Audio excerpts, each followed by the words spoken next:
আসসালামু আলাইকুম প্রিয় দর্শক, আপনাদের সবাইকে সাদর আমন্ত্রণ জানাচ্ছি বাংলাভিউ লাইভে। আপনাদের সাথে আছে আমি হাসান মোহাম্মদ শামীম। দর্শক, এই মুহূর্তে আমরা অবস্থান করছি সিলেটের যে হুমায়ুন রশিদ স্কোয়ার আছে, হুমায়ুন রশিদ চত্বর বলে পরিচিত, সেই হুমায়ুন রশিদ চত্বরে আজকে সিলেটে করোনা পরিস্থিতির সর্বশেষ যে খবর, 710 জনকে আক্রান্ত শনাক্ত করা হয়েছে এবং মারা গেছেন এই গত 24 ঘন্টায় 12 জন। সিলেটে করোনা সংক্রমণের যে ঊর্ধ্বগতি এবং যে সংকট নিরসন, সেই সংকট নিরসনে কিছুক্ষণ আগে সিলেট সিটি কর্পোরেশনের উদ্যোগে সিলেট সিটি কর্পোরেশনেই একটি জরুরি সভায় বসেছিলেন সিলেটের স্থানীয় যারা প্রশাসনের কর্তারা আছেন, যারা এই ব্যাপারটি দেখভাল করছেন, তারা সবাই মিলে একটা বৈঠকে বসেছিলেন এবং সেই বৈঠকে যে ব্যাপারগুলো উঠে এসেছে তার মধ্যে অন্যতম হচ্ছে সংকট নিরসনে যে অক্সিজেনের যে অভাব বোধ করছেন মানুষজন, আইসিইউ বেডের যে সংকট অনুভব করছেন, সেই সব বিষয়ে কিন্তু আলোকপাত করা হয়েছে এবং দীর্ঘ সময় ধরে সেই বৈঠকটি অনুষ্ঠিত হয়েছে। এই মুহূর্তে সিলেটে প্রচণ্ড গরম, দুপুর চলছে এবং কয়েকদিন ধরেই মেঘ বৃষ্টির খেলা হচ্ছে। এই মুহূর্তে প্রচণ্ড গরম এবং গরম উপেক্ষা করে আজকে যে চলমান লকডাউন আছে, সেই লকডাউন চলছে 5 তারিখ পর্যন্ত। যে লকডাউন ছিল ঈদ পরবর্তী, সেই লকডাউনে মানুষজন আজকে এই জায়গাটিতে এবং এই জায়গাটিতে এমনিতেই খুব ব্যস্ত থাকে, তবে এই মুহূর্তে তেমন ব্যস্ততা নেই, কারণ দূরপাল্লার যে বাহনগুলো আছে সেগুলো চলছে না।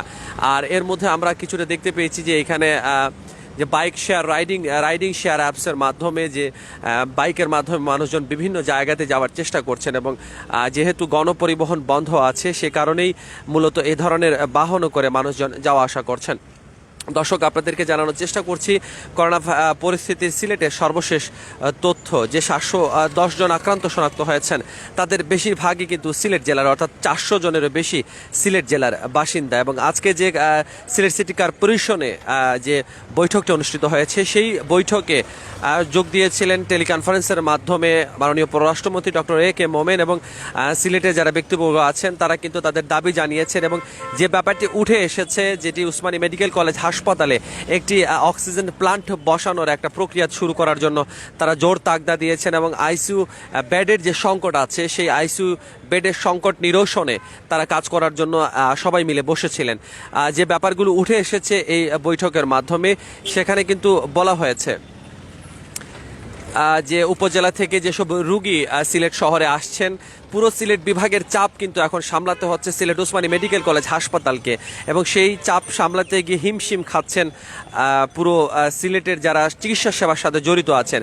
এবং বলা হচ্ছে উপজেলা পর্যায় থেকে যেসব রুগীরা আসছেন তাদেরকে কিন্তু একদম শেষ স্টেজে তারা এসে ভর্তি হচ্ছেন এবং তাদেরকে কিন্তু করাটা অনেক আছে এবং এই কারণে উপজেলা অতিরিক্ত অক্সিজেনের সরবরাহ যেন আরো বেশি বাড়ানো হয়, সেই ব্যাপারটি আজকের আলোচনায় উঠে এসেছে। টিকার ব্যাপারটিও আজকে এই যে বৈঠকটি হয়েছে, সেই বৈঠকে টিকার ব্যাপারটাও কিন্তু খোলাসা করা হয়েছে। আগামী 7 অগস্ট থেকে সিলেট সিটি কর্পোরেশনের প্রতিটি ওয়ার্ডে 3টি করে আলাদা করে নতুন করে টিকা দান কেন্দ্র বা টিকার বুথ স্থাপন করা হবে এবং সেই টিকাদান কেন্দ্রে গিয়ে যে কেউ তার ভোটার আইডি কার্ড প্রদর্শনের মাধ্যমে তিনি কিন্তু টিকা গ্রহণ করতে পারবেন। এবং এই ব্যাপারে কিন্তু দর্শক, অনেকেই জানতে চেয়েছিলেন যে টিকার বিষয়টি, যে সিলেট সিটি কর্পোরেশনের বাসিন্দা হলেই কি টিকা দেওয়া যাবে, নাকি অন্য কোথাও যদি ভোটার তোলা থাকে তাহলে তিনি কি টিকা দিতে পারবেন কিনা। দর্শক, যেটা আপনাদেরকে জানাতে চাচ্ছি যে জায়গারই আপনার ভোট থাকুক না কেন, আপনি যদি সিলেট শহরের বাসিন্দা হন তাহলে কিন্তু আগামী 7 অগস্ট থেকে যে টিকাদান কেন্দ্রগুলো এখানে আসবে, সেই টিকাদান কেন্দ্রগুলোতে কিন্তু মানুষজন চাইলেই গিয়ে তাদের কোভিড-19 যে ভ্যাকসিন, সেই ভ্যাকসিন প্রক্রিয়া কিন্তু সম্পন্ন করতে পারে। এবং আজকে সিলেটের যে বেসরকারি ক্লিনিক ছিল, বেসরকারি ক্লিনিক সহ যে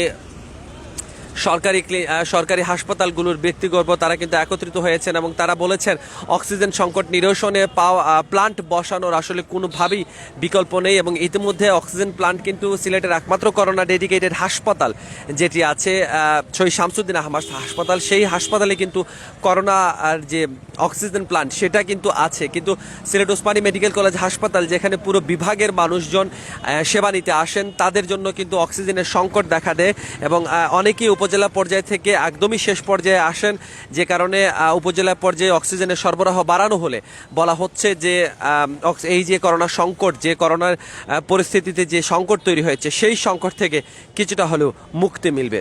দর্শক, আমরা আপনাদেরকে জানানোর চেষ্টা করছি সিলেট বিভাগের সর্বশেষ অবস্থা। আবারও জানিয়ে রাখি, সর্বশেষ 24 ঘন্টায় মারা গেছেন 12 জন এবং আক্রান্ত শনাক্ত হয়েছেন 710 জন। এই যখন সিলেটের করোনা পরিস্থিতির অবস্থা, তখন কিন্তু মানুষের মধ্যেও নিজেদের খেটে খাওয়া মানুষ কিন্তু তারা খুবই কষ্টে আছেন, নিম্নবিত্ত মানুষ আছেন, তাদেরকে ঘরের বাইরে বের হতেই হচ্ছে।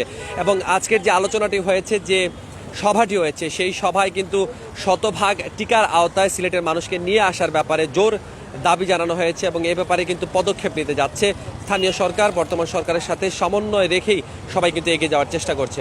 দর্শক, আমরা আবারও সংযুক্ত হব বাংলাভিউ লাইভে, আপনাদেরকে জানানোর চেষ্টা করব সিলেটের সর্বশেষ অবস্থা। সে পর্যন্ত সবাই ভালো থাকুন, সুস্থ থাকুন, বাংলাভিউর সাথে থাকুন। খোদা হাফেজ।